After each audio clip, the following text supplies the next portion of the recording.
اب آپ جب عرفات میں پہنچیں گے، عرفات پہنچ کر اپنا خیمہ تلاش کر لیں، خوب لبیک پڑھیں، ایسا منظر ہوگا کہ آج لاکھوں مسلمان ایک ہی لباس میں احرام میں ملبوس ہیں، ہر طرف لبیک کی صدائیں بلند ہو رہی ہیں۔ یقین جانیے بے شمار اولیاء کرام اور اللہ کے دو نبی حضرت سیدنا خضر علیہ السلام اور حضرت سیدنا الیاس علیہ السلام بھی روز عرفہ میدان عرفات میں حاجیوں کے ساتھ تشریف فرما ہوتے ہیں۔ اے حاجیوں تمہیں مبارک ہو، اللہ کے دو نبی ہر سال عرفات کے دن عرفات کے میدان میں ہوتے ہیں۔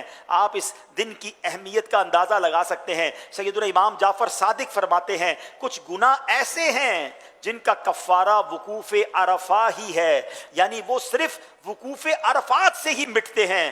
آئے ہائے کتنے خوش نصیب ہیں آپ کہ آپ عرفات کے میدان میں پہنچ گئے۔ یاد رکھیے حدیث پاک میں آتا ہے عرفے سے زیادہ کسی دن میں اللہ عز و جل اپنے بندوں کو جہنم سے آزاد نہیں کرتا، پھر ان کے سامنے ملائکہ پر فخر فرماتا ہے۔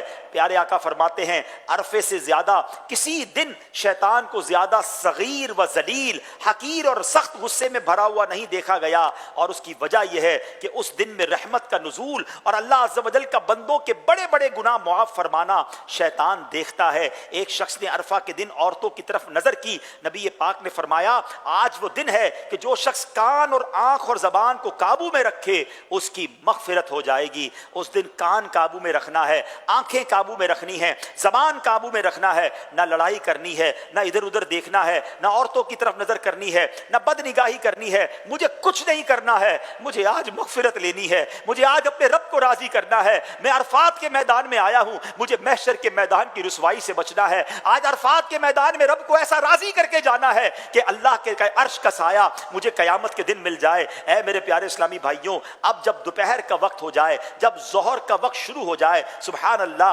جیسے ہی ظہر کا وقت شروع ہوگا اور جتنے لوگ عرفات کے میدان میں احرام کی حالت میں حج کی نیت سے موجود ہیں، سبحان اللہ، وہ سارے کے سارے حاجی ہو جائیں گے۔ دکھلایا فات کا منظر،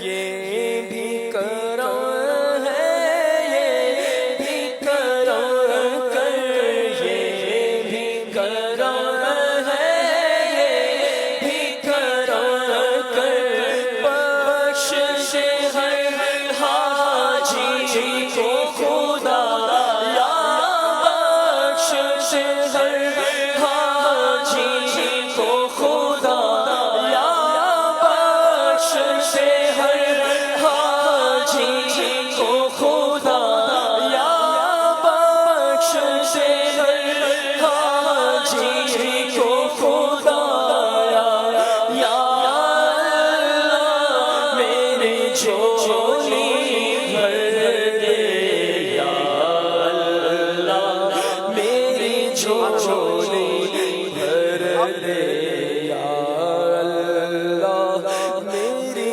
جھولی۔ عرفات کے میدان میں دوپہر کے وقت غسل کرنا سنت موقدہ ہے۔ اگر آسانی ہو اور آپ غسل کر سکتے ہوں تو غسل کریں، پاکی کا بھی خیال رکھنا ہے، نہیں کر سکتے تو وضو کر لیں۔ اب یاد رہے کہ آج یعنی 9 ذوالحجہ دوپہر ڈھلنے کے بعد، یعنی نماز ظہر کا وقت شروع ہونے سے لے کر 10ویں کی صبح صادق تک، اس کے درمیان جو کوئی احرام کے ساتھ ایک لمحے کے لیے بھی عرفات میں داخل ہو گیا وہ حاجی ہو گیا۔ آج کا وقوف حج کا رکن اعظم ہے۔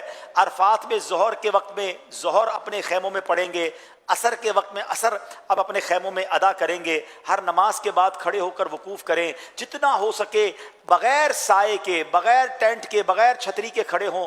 گرمی زیادہ ہے تو تھوڑی دیر کے لیے خیمے میں آ گئے، پھر تھوڑی دیر کے لیے باہر نکل گئے، مگر خاص طور پہ جب عصر پڑھ لیں تو شام ہو جاتی ہے اور پھر اتنی دھوپ بھی نہیں رہتی ہے، تو اب عصر کے بعد سے طلوع جو غروب آفتاب کا وقت ہے، بس اب یہ آپ نے دعاؤں میں گزارنا ہے۔ آج نہیں مانگیں گے تو کب مانگیں گے؟ آج مانگنے کا دن ہے، آج مغفرت کا دن ہے۔ آج اپنے رب سے خوب مانگیے، اپنے گناہوں کو یاد کیجئے۔ مشورہ دوں گا، امیر اہل سنت نے کتاب رفیق الحرمین میں بڑی کمال کی دعائے عرفات لکھی ہے۔ آپ آج بھی اس دعا کو پڑھیں تو آپ کی آنکھوں سے آنسو بہہ نکلیں گے۔ اس سے ایک گائیڈ لائن مل جائے گی کہ مانگنا ہے اللہ کی بارگاہ میں تو کیسے مانگنا ہے۔ دنیا بھی مانگیں، آخرت بھی مانگیں، گناہوں کی معافی بھی مانگیں۔ بہرحال یہ آپ کا عمل غروب آفتاب تک جاری رہے۔ یقین ہو جائے کہ غروب آفتاب ہو گیا ہے۔